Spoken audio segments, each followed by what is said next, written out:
Hello and welcome to episode 3 of God in Film, the podcast where a Christian and an atheist dive into the best that cinema has to offer and see if we can find any elements that have parallels with the gospel or any other Bible stories. I'm education writer and recreational time traveller Giles Gough. And I'm videographer and relentless northern killing machine, Phil Coleman. And during this period of lockdown, we'll be trying to stave off the desire to go outside by sticking our film geek jackets on to analyse the faith parallels in the Terminator franchise, as suggested by the mysterious George Eaton. We'll be looking at the Trinity and the Connors, Saul and the road to Damascus, and how it all relates to everyone's favourite killing machine with an Austrian accent. Phil, do you have a favourite model of Terminator?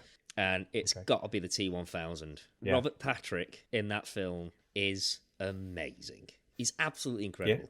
Like, so intimidating, so robotic, but he's not, like, wooden. You know what I mean? His performance is just so believable. It's really interesting seeing somebody incredibly clean-cut and an authority figure and somebody who is not traditionally imposing to be able to make them look that scary. Some of the things that he did, just the little touches he added to the character, I think were fascinating. And that's what made him so imposing, and it's stuck in my brain for years. Also, Robert Patrick. Just choose a first name already, you know? Yeah. It's like, are you Robert or you're a Patrick? You know what I mean? Yeah, awesome.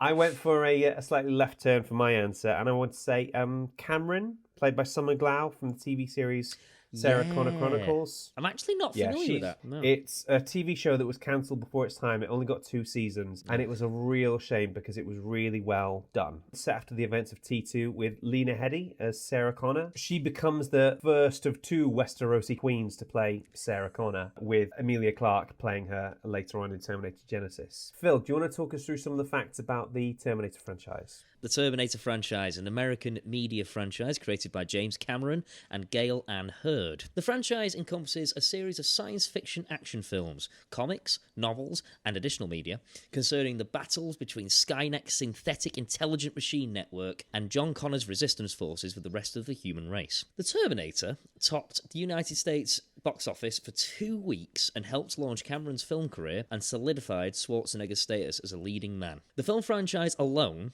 has made $2.1 billion at the box office worldwide. The franchise also consists of a trilogy of novels, 28 video games. 28 video games? Yeah, they had video games that go back as far as, like, MS-DOS, like text-based adventures and such. Yeah, okay, fair play, okay. This got 36 comic book series, a collectible card game, a pinball machine, obviously, because they all do, and 3 theme park attractions, one of which is the T2 3D Battle Across Time, which to this day, I am still annoyed that I was too young and too far away to experience it before it closed down. Although it is still going in Japan. Wasn't there a range of toys that came out with it as well? Oh, yeah. Loads of toys. Loads and loads of toys. In fact, there was a range of toys that came out despite the fact that the film was rated R. Yeah, that's the thing I couldn't work out. You have these toys aimed at children for was it 18 certificate? I think it was just, then it was rated R. So that'll be like the equivalent of a 18 certificate. Yeah, a lot of mixed messaging going on there.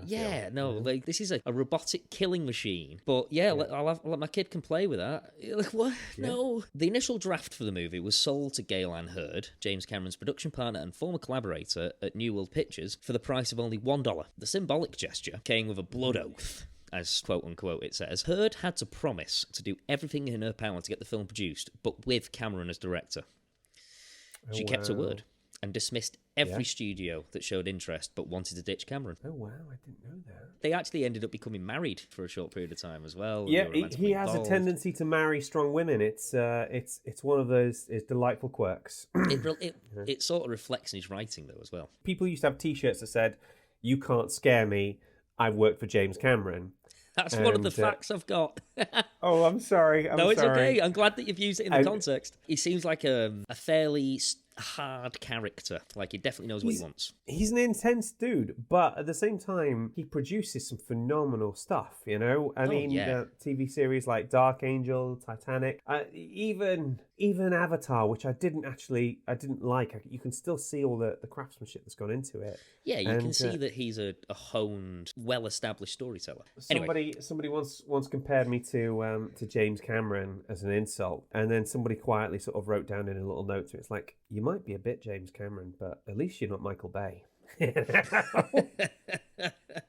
That's you know what? That's fair. That's fair. Yeah. So the Terminator, the first one, has been selected for preservation in the National Film Registry by the Library of Congress as being culturally, historically, or aesthetically significant. Oh, wow. So that's now preserved in American archives, which I think it should be. With the first one, he was basically trying to invent a new genre, wasn't he? He wanted to create a sci-fi slasher, if I remember correctly. The phrase I heard him I read in one of his interviews was the idea of it being tech noir, you know? Yes. It's and obviously the funny thing is he names the nightclub in the scene where she first meets him as Tech Noir. Once you know that, the name stands out a mile. I watched it earlier on today, and that's the first thing I noticed. Is like, it's called Tech Noir. I know that for some reason. I'm glad that you've told me, because I just couldn't remember. So, in Rome, during the release of Piranha 2, The Spawning, director Cameron fell ill and had a dream about a metallic torso holding kitchen knives dragging itself from an explosion. Inspired by director John Carpenter, who made the slasher film Halloween in 1978 on a low budget, Cameron used the dream as a launching pad to write a slasher-style film. Cameron's agent disliked the Terminator concept and requested that he work on something else, so Cameron fired him. He was basically like, look,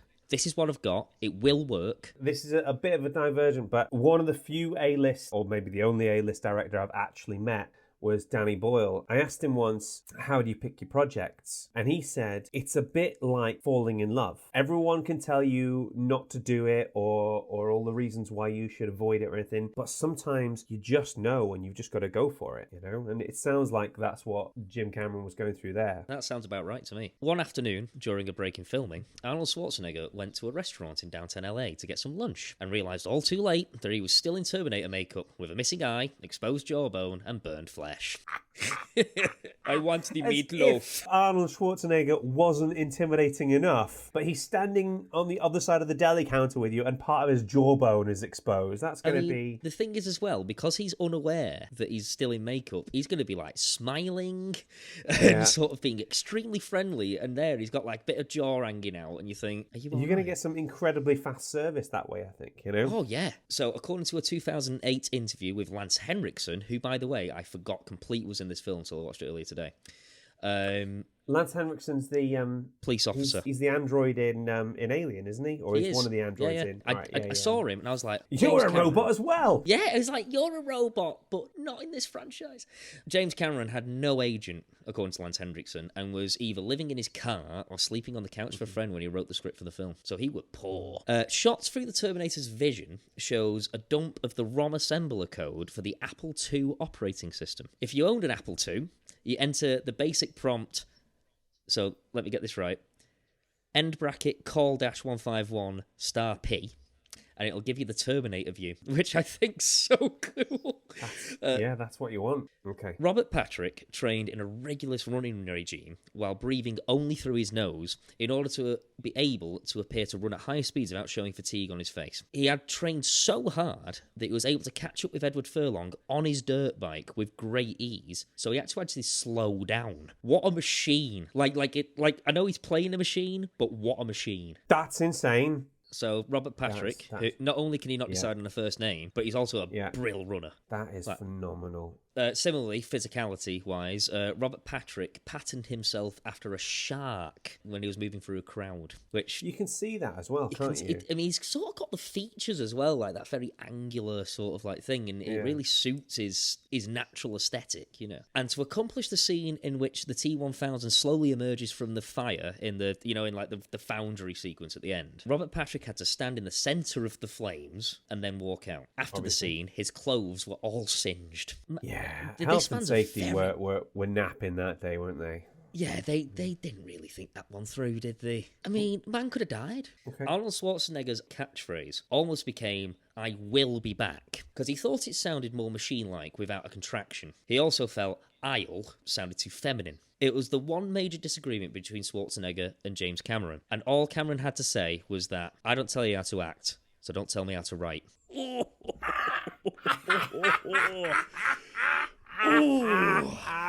Oh wow! Like, it's a spicy meatball. There are certain times you've got to tell your actors just do it the way it's written. You know, I know what I'm doing. But I mean, having to say that to Arnold Schwarzenegger, that has to be something quite memorable. The man's like 8 filing cabinets stacked on top of each other. You know what I mean? Ooh, like wide good and Lord. tall. So like, Good why Lord. you would mess with him? In the music video that Guns N' Roses did, You Could Be Mine, which was the tie-in to the film. I remember that. You've got the whole performance of Guns N' Roses and the Terminator moving through the crowd. He sees them as they're coming out afterwards, and you see it through the Terminator Vision screen, and it locks onto Axl Rose, and it just says, waste of ammo. Flashes up. I think that's still true. Yeah, thanks for those, Phil. Those were really insightful. Thank you so much. I love learning new stuff about things that I love. Now, full disclosure, we didn't manage to get a guest for today's episode yet. So what I did was place an ad on social media in 5 years' time, giving the exact date, time, location for them to travel back and give us an idea what time travel is really like. So if they're going to turn up, they should turn up any minute now.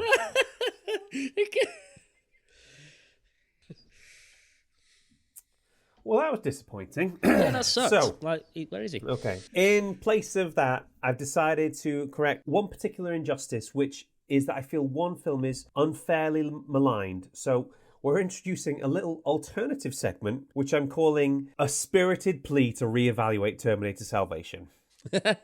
Okay. So first off, this isn't an attack on people that hated Salvation. A lot of people disliked it.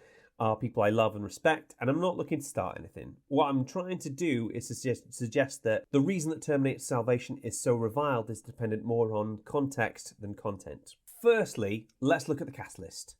Christian Bale, Sam Worthington, Bryce Dallas Howard, Helena Bonham Carter, Anton Yelchin, Michael Ironside. Where's the weak link there? That is a deep bench. Now, the worst one I could find was Common, who, to be fair, is more of a rapper than an actor. He doesn't always deliver his lines convincingly, but they used him really sparingly in the film. And, of course, I'll fight anyone who says anything bad about Anton Yelchin. What a great actor, and it's such a shame. It's such a shame that he was taken way before his time. For those of you that don't know, Anton Yelchin was a young actor who died in 2016 through an accident with his own car and nobody else. And it's one of those losses that it shouldn't have had such an impact on me, but it did. And I'm not entirely sure I can explain why, but I really feel like we miss him, you know? Anyway, let's crack on. Now, in terms of the script, I can't help but think that the script is actually pretty tight, and it serves as a sequel and a prequel. Now, most of the exposition is neatly doled out to Sam Worthington's Marcus Wright. This is the only Terminator film to not have any time travel whatsoever, but Marcus kind of acts as our time traveller, going from our time into the future, thus needing things explaining to him. There's little things like Moon Bloodgood plays Blair Williams, the fighter pilot. She says how she likes the sound of his heartbeat, which sets a nice plot point and also a thematic reference that only becomes noticeable on the rewatches. Also, interestingly, I found out that Jonathan Nolan was an uncredited scriptwriter on the script. He was the standby writer, and obviously makes so much sense. You know, he's and great.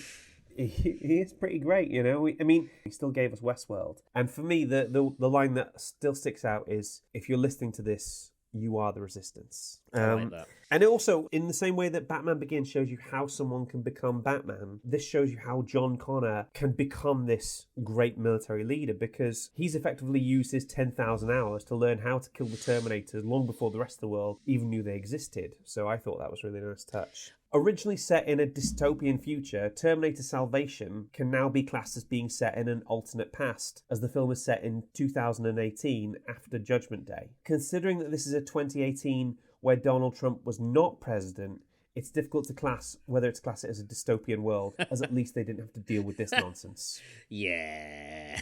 Unfortunately, we do have that orange man. Yeah. In terms of the way it's shot, I personally think there's very few frames in this film that couldn't be taken out and put on your wall as a work of art. I mean, the fact that it's not overly sci-fi, the human beings are using bullets rather than lasers, helps to make it really feel grounded and create some really believable world building. In terms of what they got wrong, not all the CGI stands up. Borrows heavily from other films. I noticed just when I was watching Great Escape, Blade Runner, Lord of the Rings, and Transformers. But our podcast is devoted to stories that steal ideas from other stories, so I'm not going to stress about that too much. Yeah. For me, the biggest misstep is always that massive harvester machine, which looks like a crap Transformer, looks like it belongs in a different film. There's some clunky voiceover. John Connor's line, I'll be back might work for the character and his motivation, but it does feel like a line that's made purely for the trailers. Do you remember the trailers for this one? I don't especially. They spoiled a massive reveal in it. So you're going into if you're watching the trailers, you already know that Marcus Wright is a cyborg, and that in the film it's presented as a massive big reveal, and it's spoiled for us. I also think the name is terrible. Much more on the nose. In terms of where it ranks, no one's going to suggest it's better than the first two films. But if we're going to try and compare a sci-fi film to two of the greatest films in cinema history, then they're all bound to pale in comparison. I feel comfortable putting Salvation light years ahead of Genesis. I think Terminator 3 was bold in the way it ended it, but its awkward humour always kind of weakened it for me. When Schwarzenegger turns up with this sort of Elton John style glasses, it's like... And some people will argue that Dark Fate is better, and I like that film, but it's essentially a reboot that devalues all that came before by murdering John Connor in the opening scenes. So that's how I feel. When Dark Fate came out, I was thinking about it and I was like, what's the point? If you were going to do something and you were going to like go back and maybe rewrite some of the history, I understand it's got a lot of time travel in it, so they've sort of got that artistic license. I think, why not just do, like, say for example, why not replace number 3? One of the things I thought was bold about Salvation was that it didn't replace 3. It treated it as canon, when the easy option would have been to forget about it. So there we go. I hope some of that is convincing, and I hope that some of the people listening fancy having a rewatch of Terminator Salvation to see if it is as bad as you remember. After that little sojourn, we're now going on to Finding the Faith in the Film. It sort of changes pitch every time. It does. But, you know. I like it. It works. So interestingly, Christianity Today described the first Terminator film as like a sci-fi nativity. So okay, you know the nativity story, and you know how it starts. So imagine instead of Gabriel appears in a heavenly vision to Mary, imagine he blasts through the wall, grabs her by the arm and says, "You're going to give birth to the Son of God. He's going to save mankind. Come with me if you want to live." Oh my God. That makes so much sense now you've explained it. It does, doesn't it? Like, full disclosure. It's hilarious. Sorry, it shouldn't be that funny, but it's really good. Oh, I like that. So remember, if people remember, the thing we're looking for here is applicability, not allegory. Not all of it has to hang together as a Christ story. We're taking a leaf out of JR's book there. Yeah, we're not saying anything in particular about Mary or anything like that. But you can see some of the parallels there. It does make sense. Like, you've got Kyle Reese who blasts in from the future to the past, finds Sarah Connor, says, "You're going to be the mother of this," what is basically Christ-like being that's going to be in the future, is going to lead us all to salvation. Callback. I do see it, but again, it is definitely in the lines of applicability. The key thing I want listeners to keep in mind here is all the points we're making, all these comparisons, they work for the metaphor that we're talking about. They don't have to hang together for the entire film or the entire series. It's just something for you to appreciate in their individuality. So what interests me about some of the character dynamics at the heart of these films is the interconnected nature of Sarah Connor, John Connor, and Kyle Reese. Each one of these characters exists as part of a circle, and one can't exist without the other. So Kyle Reese trains Sarah and fathers John. Sarah teaches John, and John inspires and commands Kyle. And in a similar way, you can see the Trinity. Are you familiar with the idea of the Trinity? The Father, Son, and Holy Spirit, right? Exactly. The Father, Son, Holy Spirit. I'm going to try to explain this as best as I can. If it doesn't make sense, that's okay, because it's essentially a paradox anyway, okay? So the Father, Son, Holy Spirit, they're all these individuals with their own qualities and personalities, but at the same time, they are absolutely indistinguishable from the other two parts. There's a line in John 14, verse 7, Jesus is talking to his disciples, and he says, "If you really knew me, you would know my Father as well. From now on, you do know him and have seen him." Philip said, not you. No. Philip said, "Lord, show us the Father, and that will be enough for us."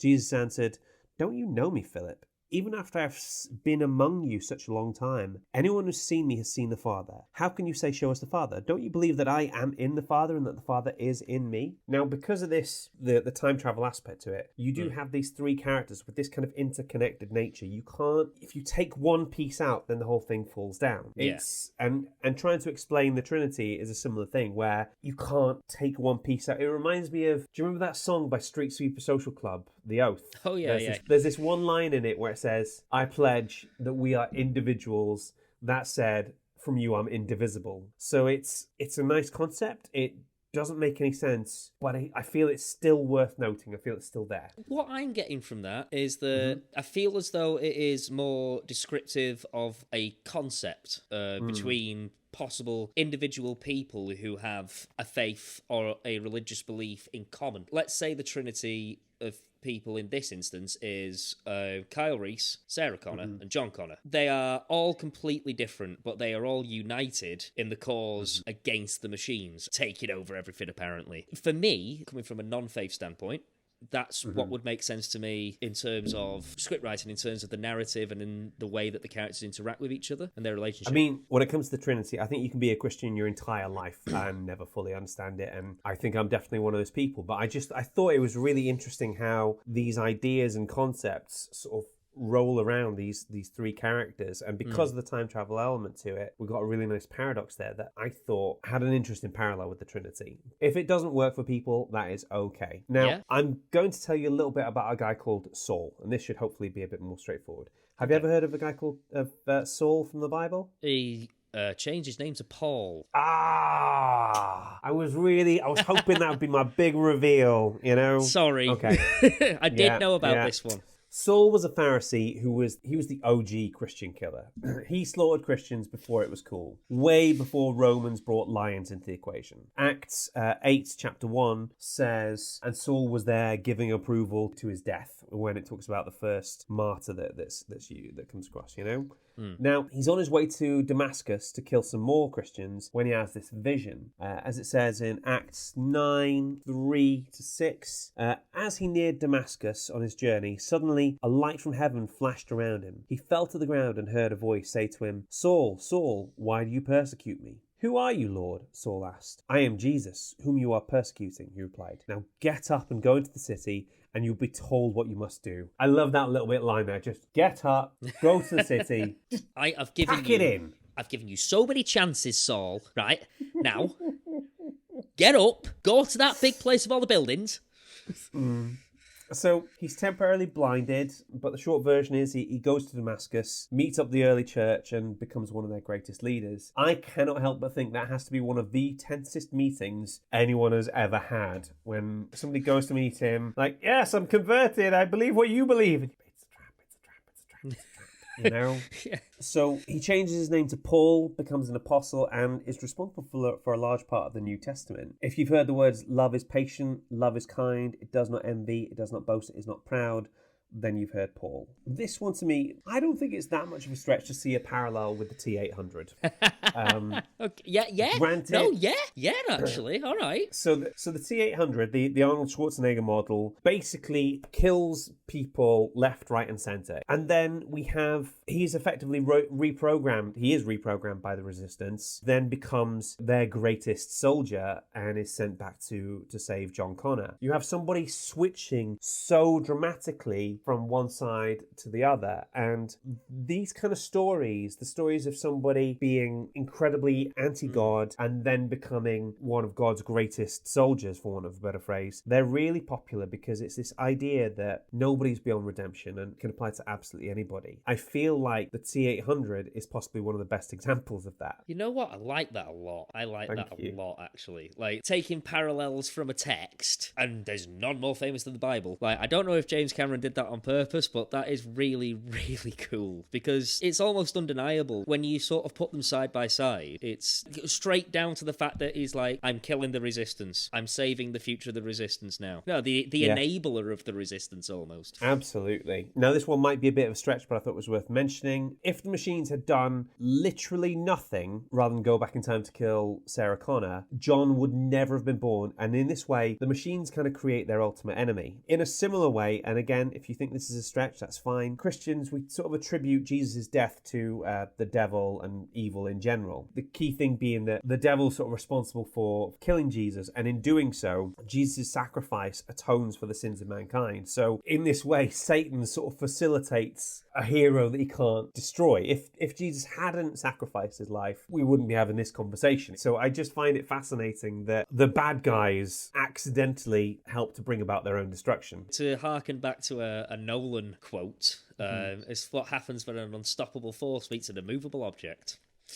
Yeah. Last few points. James Cameron could have made the machines look like anything he wanted, but he chose to make them look like metal skeletons. And in this way, they kind of look a bit like a techno Grim Reaper. And in Salvation, in the factory scene, when like molten metal pours onto the T-800, it sort of gives him this thick, glowing cloak, which helps to sort of really create this Grim Reaper imagery, but with like a glowing metal rather than a sort of a black cloak. And I think when you see that in the film, it is absolutely undeniable there. I don't remember that bit, but I'm going to watch that back and I'm going to keep an eye out for it. John Connor's initials are the same as the Savior of Mankind, Jesus Christ, but I wouldn't invest too much into that because it's also the same initials as the director, James Cameron. So let's not go down that road. Yeah, we could also draw the same parallel of the director, and as much as he probably would enjoy that, I'm not sure that's what he intended. So. Lastly, in Terminator Salvation, John Connor gets stabbed through the chest. He's about to die. It's gone straight through his heart. And Marcus Wright gives his life in order to transplant his heart into John Connor. He's making the ultimate sacrifice to save another person. And there's a brilliant line in it where it says, "Everybody deserves a second chance. This is mine." Now, it is like someone took the entire central argument of the entire gospel and the entirety of the New Testament, and then they stuck it in a Terminator film, because this idea that everybody deserves a second chance, no matter who they are, is absolutely central to my beliefs and to the beliefs of Christians everywhere. The idea of sacrifice and redemption. If you take those out of the story, if you take those out of the gospel, you don't have a gospel. And I just like the way something can be boiled down in something so beautifully, and again turns up in everybody's second most hated Terminator film. I've got to say that last point, I think we may have indisputably found the faith in the film in that particular moment. Like, even if it's only very small, it's an undeniable one. The daft thing is, I wasn't really setting out to make Terminator Salvation look like it's a faith in film one, but I accidentally just did that at the end there. To be fair, we're trying to find the faith in the film and in the franchise itself, because that's what we're looking at. And we achieved that, I think. It became apparent. That's pretty much it for our episode this week. Our podcast has been out for a week now. We've had about 100 downloads. 100 downloads! That's not bad considering. That is not bad considering that this is our first week out, and neither of us have ever done a podcast before. I'm grateful for every single one of them, I've got to say. There's people who've talked to me personally who said things where they connected with them, and I love that. And in particular, I'd like to say a big thank you to the people who've left us reviews. Katie June Nunn described us as informative and entertaining and easy to listen to. And Lyle Shane, who's a trainee teacher, said, "I'm excited for the podcast and hope that I can use them in my lessons." Lyle, if these prove to be useful to you, then I feel like we've done our job then, and I think that'd be fantastic. Thank you very much for listening, Lyle, and we'll keep doing it. Nice. Okay, that's us done for today, listeners. Thank you so much for listening. We've had a really good time. Phil, have you had a good time? I always have a good time. You know me. I never get bored of looking at your pretty little face. Oh, Giles! Oh, you. Our next film is Arrival, directed by Denis Villeneuve. If you get a chance, please check that film out, because we're going to be talking about that in depth next week. Have a fantastic week. Look after yourselves, guys. Stay safe, stay inside, and we'll see you very soon. God in Film is hosted and created by Giles Gough and Phil Coleman. Mixing by Phil, editing by Giles. Our logo was designed by Julie Walsh, and our theme tune was designed by Rick Lee. Fact-checking by Christina Stannard-Good. Waffle editing by Natalie Austin. God in Film is a Dask production. Please rate and review, unless it's a 1-star, in which case just travel back in time and tell Phil's mum before he was born.